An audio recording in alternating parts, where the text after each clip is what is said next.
Kəssən bu gün ərzində hədiyyə qutumuza atılıb. Baxın görək.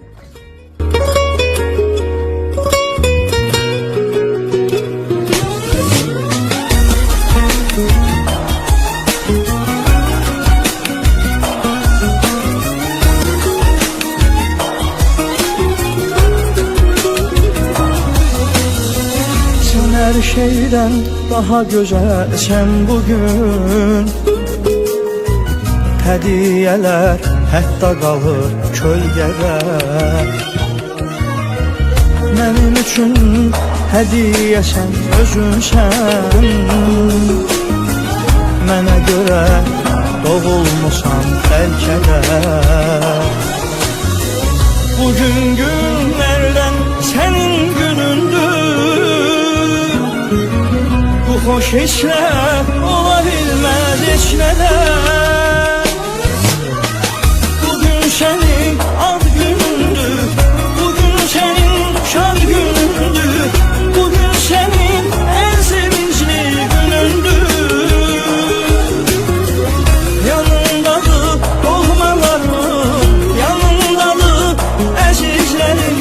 Hər bir arzu istək sənin üçündür. Senin ad günündür, bugün senin şad günündür, bugün senin en sevinçli günündür.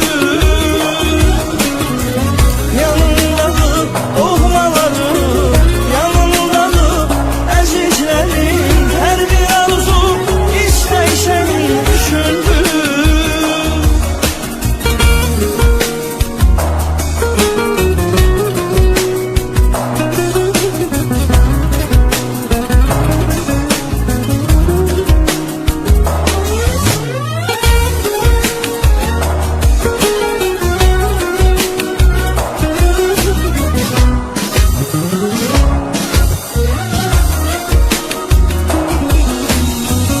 Nə yaxşı ki doğulmusan, nə yaxşı.